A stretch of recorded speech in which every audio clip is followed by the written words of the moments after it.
Good morning, FHS. I'm Brooke. And I'm Ava with your Monday morning news. This week is National School Lunch Week. The theme is Now Playing School Lunch. The Glad Shack team is rolling out the red carpet for you. Come and help us celebrate by purchasing a school lunch, and you will receive a snack daily. Any student needing to sign up for credit recovery should see their counselor this week. Just a reminder to seniors that this month you can apply to colleges for free. Make sure you check the 2021 Google Classroom for more information. You can also find information on scholarships and local jobs. Do you love bowling? Did you know that Fowlerville High School has a co-ed bowling team? The team practices twice a week at Howell Bowlodrome and have at least one meet each week in the beginning of December. The season runs through February and states are of the week of March. You can sign up for the team with the athletic department or online.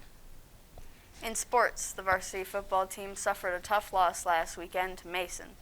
The Bulldogs outscored the Glads 42-14. The Glads are now 2-2 in the season and face St. John's on Friday. The varsity volleyball team beat Williamson last Thursday. The girls worked as a team to beat the Hornets in the 3 sets. The Glads play Waverly at Waverly tomorrow.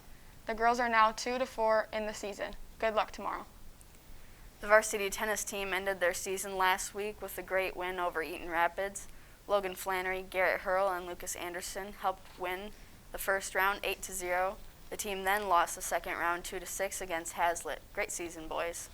Tonight is senior night for the varsity soccer team. You can watch the game live on NFHS Network. Good luck tonight, boys. Before we leave you, we have our first episode of Sports Hub Live. Welcome to our first edition of Sports Hub Live. I'm your host, Jordan. And I'm Erlyn. There's a lot going on in the sports world right now. One of the biggest topics is whether or not sports fans will be able to attend games. Here's Jack and Gavin with more on that. Hello, everybody. I'm Gavin Camps. And I'm Jack Lampman. This fall season of sports has started with limited fans at events. There has been news recently that more fans will be allowed to attend games. Governor Gretchen Whitmer signed a new executive order to allow more fans at all sporting events. This order went into effect on Friday, October 9th. This means that football games will have more attendance, along with tennis, volleyball, and all other fall sports events.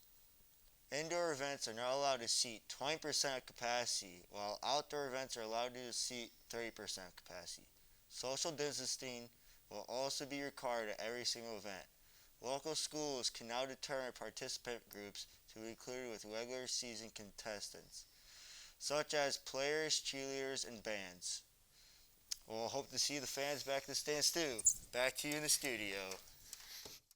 We hope to see all of our fans at a game this school year.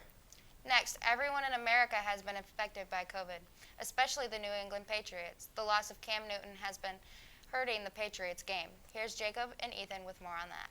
Hello, everybody. Jacob Bean and Ethan Grover here. We are talking about Cam Newton and the New England Patriots. The Patriots lost last week to the Kansas City Chiefs 26-10. They're missing their star quarterback, Cam Newton, due to COVID-19. They went through 2 backup quarterbacks who had a combined of 3 interceptions. This proves their backups aren't efficient enough. Cam Newton will miss this week's game against the Broncos. After the game, he will likely return back on the field. Fun fact of Cam Newton that his 40-yard dash time is 4.59. Cam Newton's stats on the season, he has 68 completions on the season, 714 pass yard, and 2 touchdowns. Hopefully the New England Patriots will be the star team again. Hopefully Cam will be back for next week's game. It's one of the biggest debates in sports right now. Who is the GOAT in the basketball world? Garrett and Ben and Carter will talk about the GOAT of basketball. We're back here with another debate on who is the GOAT. To my left, we have Garrett Hurl. To my right, we have Carter Young and Ben Watkins. Topic of the day is LeBron the GOAT if he wins this series? I say no. Jordan is 6-0 in the finals, 6 final MVPs. You just can't beat that. He never allowed a Game 7 in the finals, and he's one of the greatest playoff scorers of all time. He showed up in the clutch. Well, when you bring up the 6-0 argument, it comes with a lot of needed context, because in every one of those finals, his team was favored and the obvious better team. In most of LeBron's final losses, he was not on the better team. as he lost 3 to Golden State, which makes up half of his losses. The Dallas Mavericks one, I think, was only one that was actually fully his fault. Because you look at the Spurs series that he lost in 2014, he averaged 28, 7, and 7, while Dwayne Wade only averaged around 13 points, I believe is what I saw. So I only think one of those final losses was truly LeBron's fault. Okay, well, how about let's go off this finals? Where's LeBron James been in the clutch?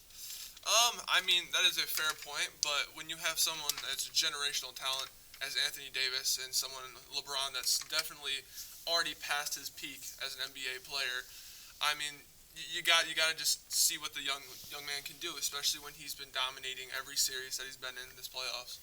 Yeah, but you think you'd want your GOAT to take over during big moments. I mean, if you look back historically, he's taken over in a lot of big moments and a lot of big games. Just so happens that Vogel decided that he wanted the ball in AD's and Rondo's hands, which did pay off in Game 4. Carter, what do you think about this topic? I still think MJ's the GOAT, especially in this finals. LeBron in the corner, end of the game. If Jordan had the ball with a minute or two to go, he's not passing the ball. He's shooting it 100%. Explain Steve Kerr.